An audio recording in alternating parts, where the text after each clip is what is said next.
नमस्कार back to our channel friends. मैं सबका अपने चैनल स्टॉक्स फॉर लाइफ में बहुत स्वागत करता हूँ। इंडस्ट्री फिल फैमिली डे फिल्म बस आज 2 नवंबर रही बात भारतीय शेयर बाजार की। बहुत ही स्ट्रॉन्ग नोट पे ओपनिंग के संग क्लोजिंग दोनों देखने को मिली और खासकर मिड कैप और स्मॉल कैप कल यूएस फेड के आउटकम के बाद अच्छे खासे झूमे। कल यूएस फेड की बात की जाए, उनकी तरफ से जो कमेंट्री थी थोड़ी बहुत हॉकिश कम थी और डोविशनेस ज़्यादा लग रही थी, और रेट की बात की जाए काफ़ी अनचेंज थी, जिसके वजह से बहुत दिनों के बाद बहुत सारे स्टॉक्स में अच्छी खासी मूवमेंट हमें देखने को मिली। बट इसी बीच में दोस्तों हाई इंटरेस्ट रेट के इन्वायरमेंट में भी ना मैं बहुत सारे एनबीएफसी के नंबर्स को देख के सरप्राइज हो चुका हूँ। एक कंपनी की बात की जाए जिनके नंबर्स इस क्वार्टर में भी बहुत ही मजबूत है, और मेरा ऐसा मानना है कि इस हाई इंटरेस्ट के इन्वायरमेंट में एनबीएफसी को फोकस करे, बिकॉज जैसे ही इंटरेस्ट रेट काफ़ी कम होगा एनबीएफसी और भी अच्छा परफॉर्म कर सकते हैं। तो फटाफट डिस्कस करेंगे, बिकॉज इस कंपनी को जब से हमने डिस्कस किया ऑलरेडी 2x हो चुके हैं, और मेरा ऐसा मानना है गोइंग फॉरवर्ड 2-2.5 साल में कंपनी यहाँ से भी डबल हो सकती है। तो फटाफट डिस्कस करेंगे, बहुत इंटरेस्टिंग वीडियो होने वाली है। चैनल फर्स्ट टाइम होंगे सब्सक्राइब कर सकते हैं इस तरह क्वालिटी कंटेंट को सबसे पहले एक्सेस करने के लिए। Now without telling any for time, let's begin.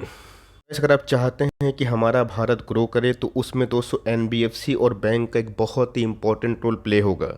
Mid cap small cap की बात की जाए, उनके बिजनेस तब बढ़ेंगे जब स्पेंडिंग पावर लोगों के अंदर होगी, और वो स्पेंडिंग पावर कब होगी जब इंडिया का क्रेडिट साइकिल काफ़ी मजबूत होगा।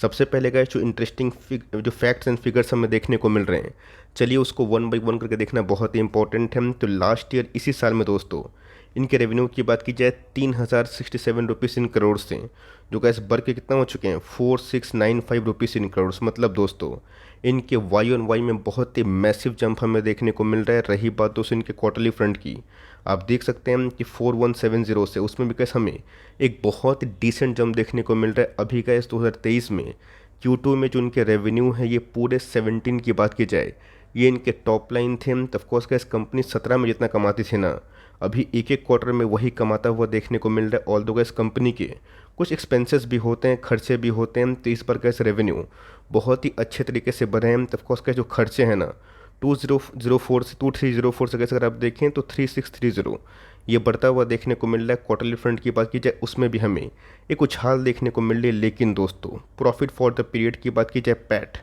जिसको हम लोग जनरली कंसिडर करते हैं, उसमें कैसे ह्यूमंगस जंप हमें देखने को मिल रहा है 562 से।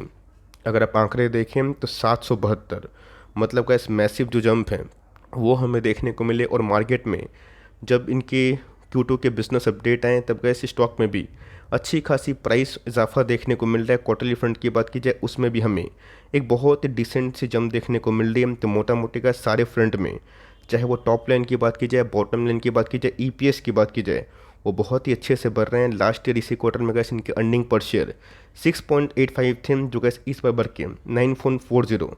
और क्वार्टरली फ्रंट की बात की जाए उसमें भी हमें एक सम्मानजनक उछाल दिखाई दे रही है। की बात की जाए तो बहुत लोग जानते भी होंगे, अगर आप मुझे रेगुलरली 2-3 साल से फॉलो कर रहे हैं। ऐसा नहीं कि मैंने कोविड के बाद ही इसको वीडियो बनाया था या फिर खरीदा था।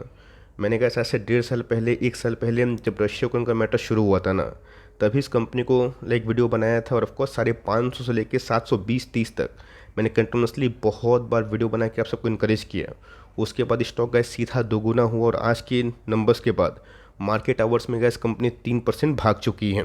बात YTD में तो आपको अच्छे से पता है कि बीच में गैस निफ्टी में थोड़ी बहुत करेक्शन फ्रॉथ निकला था, और मिड कैप स्मॉल कैप तो गैस एक समय भाग ही नहीं रहे थे, बट ये कंपनी लार्ज कैप है। गिरावट में कैसे कंपनी बहुत नहीं गिरी, बट ये जो कंपनी कम गिरती है और ऑफकोर्स एक साल में बहुत ही सुंदर चार्ट पैटर्न होता है और नंबर्स बैक टू बैक अच्छे होते हैं, उस कंपनी में और भी तेज़ी आ ही जाती है। बात 5 ईयर्स के पीरियड्स की अगर आप देखें तो 5 ईयर्स में गैस इसने 352 के आसपास पैसे बना के दिए, मतलब आपके 1 लाख 4.5 लाख कन्वर्ट हुए। मैंने क्या बताया कि आपको दोस्तों लॉन्ग टर्म इन्वेस्टमेंट करना पड़ेगा तो ही समझ में आएगा आपका बिजनेस ग्राउंड में कितना काम कर रहा है। 1 आध साल के लिए इन्वेस्टमेंट करेंगे तो कोविड जैसे क्राइसिस आएगी और वहीं पे आ जाएंगे हम जहाँ से अपनी जर्नी शुरू करी। लेकिन यस, और भी 3-4 साल टाइम देंगे हम तो वहाँ पे क्या जो रियल ग्रोथ है ना वो समझ में आ जाएगा। यहाँ दोस्तों आज के नंबर्स के बाद मैं काफ़ी कन्विंस्ड हूँ कि यहाँ से भी प्राइस करेक्शन अगर होता है तो होने दीजिए, लेकिन प्राइस तेज़ी की बात की जाए आने वाले 3-5 साल में कंपनी यहाँ से भी अच्छा कर सकती है। जब गैस इस लेवल पे हमने बहुत बार मैसेज कन्वे किया था तो बहुत लोगों ने टाइमली एंट्री करी, या बहुत लोग के वॉच लिस्ट में कंपनी होगी मुझे पहले से पता है। लेकिन यस, यहाँ पे गैस जो चार्ट में एक बहुत बड़ी बढ़ोतरी हमें देखने को मिली, जस्ट लाइक APL अपोलो। बहुत लोग को याद भी होगा, मैं मुरब्बा जो ग्रुप है उसकी holding company Cholamandalam investment and finance company, इसके बारे में डिस्कस कर रहा हूँ। बहुत लोग बोलेंगे वेट सर, ठीक है चलिए, चोला फाइनेंस ने तो बहुत ही अच्छे नंबर्स दिए हैं, बजाज फाइनेंस ने क्या गलती कर दी। बजाज फाइनेंस की बात की जाए, इनके नंबर्स भी गैस बहुत ही मजबूत है, बट प्रॉब्लम क्या है? प्रॉब्लम वही है कि बजाज फाइनेंस ऑलरेडी अगर आप देखें तो 4.5 लाख करोड़ के आसपास की मार्केट कैप है। मैं कमेंट रिसीव किया था, देख रहा था, मैं बहुत लोगों को कमेंट पढ़ता हूँ और रिप्लाई भी करता हूँ टाइमली। तो उधर पे बताया गया कि सर आप बजाज फाइनेंस को कवर ना ही करें तो अच्छा है। क्या फ़ायदा, 4.5 लाख करोड़ की कंपनी कितना बड़ी होगी दोस्तों? एप्पल ना, आज से 5 साल पहले भी ट्रिलियन डॉलर्स कंपनी थी, आज भी है दोस्तों। बोलने का मतलब क्या है, कंपनी कितनी बड़ी होगी ना, ये बस उनके ग्रोथ पे डिपेंड करता है। आप उतना माथापेची ना करें, बस ग्रोथ पे निर्भर रहें। क्या रिलायंस यहाँ से 2-3 गुना नहीं होगा, 5 गुना नहीं होगा 10 साल में? बहुत हाई चांसेस हैं। उनका बिजनेस ही काफ़ी मजबूत है, तो ऑलरेडी ऐसी कंपनी बहुत ही बड़ी है। बट ये दोस्तों, NBFC जगत की बात की जाए, ये लीडर है। आपके पास अगर चोला है, बजाज है तो अच्छी बात है। अब आपके पास बजाज है, चोला नहीं है, आप सोचेंगे कि बजाज ने भी बहुत ही अच्छे नंबर्स पेश किए, क्या फ़ायदा? आपको टाइम देना पड़ेगा। FIS जिस हिसाब से सेलिंग कर रहे हैं, डिस्पाइट कि इंडियन इकोनॉमी काफ़ी मजबूत जा रही है, उसमें तो क्या जो ब्लू चिप कंपनी है ना, उधर ही से पैसे निकल रहे हैं। तो बोलेंगे ठीक है सर, चोला फाइनेंस के नंबर्स काफ़ी मजबूत हैं, मैं कन्विंस हूँ। तो जी हाँ दोस्तों, एक समय जब चोला फाइनेंस को हमने कवर किया था 24-26 के PE पे था। आज PE महंगा हो चुका है, यस नंबर्स अच्छे हैं। कंपनी का मार्केट कैप 1 लाख करोड़ का है, तो बहुत ही हाई चांसेस हैं कि 5 ईयर्स में कंपनी यहाँ से बहुत ही अच्छा कर दे। छोटी कंपनी में गैस ग्रोथ अगर होता है ना, वो कंपनी थोड़ा सा आउट परफॉर्म करती है। बहुत सारी NBFC ने अच्छा परफॉर्म किया, एक साल लो 650 के आसपास है। रही बात एक साल हाई 1300 का रिसेंटली इसने हिट किया था। 1284 अभी के भाव की बात की जाए 1277 है। रही बात प्राइस टर्निंग की 32 के आसपास है। बट कंपनी के ROE की बात की जाए, जो बहुत ही फैंटास्टिक हमें दिखाई दे रही है। इसी के बारे में गैस मैं बात करना पसंद करता हूँ। मैंने क्या बताया कि इस क्वार्टर के गैस जो नंबर से 4600 करोड़ के आसपास सेल्स, ये एक बहुत बड़ी उपलब्धि है। बिकॉज 2017 की बात की जाए, से 5-6 साल पहले कंपनी उतना ही सेल्स करती थी एक साल में।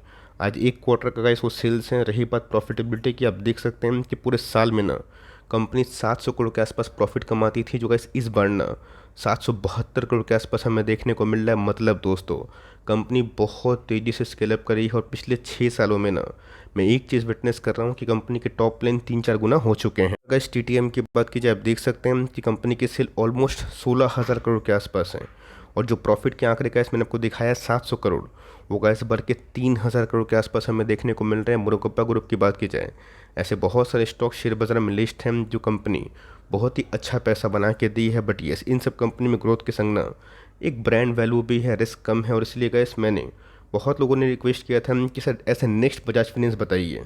अब नेक्स्ट बजाज फाइनेंस की बात की जाए, वो छोड़ दीजिए, लेकिन आने वाले कल में जो 3 साल में 5 साल में उससे अच्छे पैसे बना सकता है, उसी के बारे में गैस डिस्कस करना बहुत ही इंपॉर्टेंट है। बजाज फाइनेंस की बात की जाए, गलती से भी बेचने की कोई आवश्यकता नहीं है। टाइम करेक्शन हो रहा है तो टाइम दीजिए, वरना अच्छी कंपनी को ख़राब नंबर्स में या फिर कोई भी डल कंडीशन में बेचेंगे तो चीज़ सही नहीं हो। जैसे ही बेचते हैं वैसे ही गैस 6-8 महीने में सिनेरियो चेंज होता है, और वही कंपनी आपकी बेची गई 2x 3x हो जाती है। गैस प्रमोटर होल्डिंग की बात की जाए, वही 51% के आसपास हमें देखने को मिल रहा है। थोड़ा बहुत प्रमोटर्स ने अपने स्टेक को ट्रिम की है, बट FIS की बात की जाए, कंटिन्यूसली भारतीय बाजार से तो भाग रहे हैं, बट इसमें अपने स्टेक को बढ़ा रहे हैं। 20% के आसपास जो स्टेक है DIS के पास है।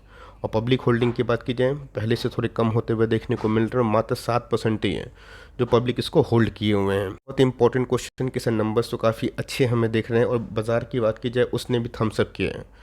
आपको अच्छे से पता है कि ऑनगोइंग कंडीशन में हाई इंटरेस्ट रेट होने के बावजूद भी NBFC के इतने blasting number, top line bottom line 25-30% के आसपास ग्रोथ करना ना, ये मामूली बात नहीं है। बहुत ही बेस केस है। तो गैस बहुत ऐसी कंपनीज हैं जिनके टॉप लाइन 45 से 50% Y1Y ग्रो हुए हैं, जो बहुत ही अच्छी बात मानी जाएगी। मतलब दोस्तों, क्रेडिट साइकिल अभी भी पीक में नहीं है। क्रेडिट साइकिल आने वाले कल में ना, जब इंडियन इकोनॉमी 4-4.5 ट्रिलियन की इकोनॉमी पे ट्रेड करेगा, तब दोस्तों इन सब की जो बिज़नेस मॉडल है ना, उसमें ह्यूमंगस चेंजेस आएंगे। और इंडिया में, भारत में बजाज की जैसा, चोला की तरह, HDFC बैंक की तरह और ही बिज़नेस होने की आवश्यकता है। तो मेरा ऐसा मानना है कि मौजूदा प्राइस में थोड़ा बोरा स्टेक जो है उसको बढ़ाया जा सकता है, फ्रेश एंट्री थोड़ी मोड़ी की जा सकती है।